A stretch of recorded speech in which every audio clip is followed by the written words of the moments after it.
With erratic power cuts, the Sinha family has to rework their schedule. As a working couple, their routine is disturbed since last week when electricity cuts started. Sinhas depend on gadgets for most household chores, but with no power, they are unable to finish many of these jobs. Surviving hours without electricity at a time when temperatures are soaring is stressful for the family.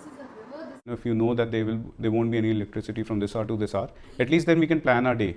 But here, we've not been getting any intimation, so it's been a problem. So I think the most disappointing aspect is, in like 21st century, when we talk about India, we are comparing it to countries in Europe and to China and to other places.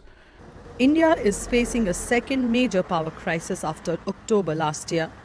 More than 100 thermal power plants have less than 25% of coal stocks, impacting electricity generation.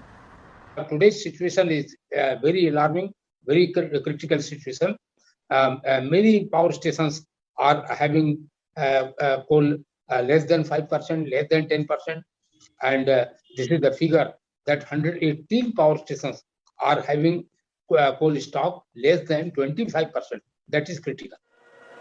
The government has ramped up coal production by 27%. For faster transportation, the Indian Railways has cancelled dozens of passenger trains to make way for coal carriages.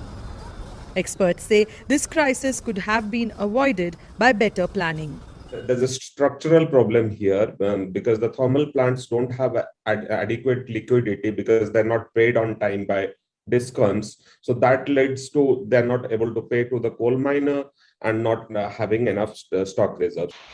Importing coal is also not an option as the price of coal in international market has shot up.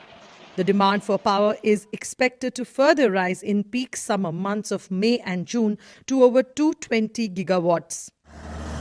In a situation like this, the government is pinning their hopes on rains to tide over the crisis. Ravinder Baba, CGTN, Delhi.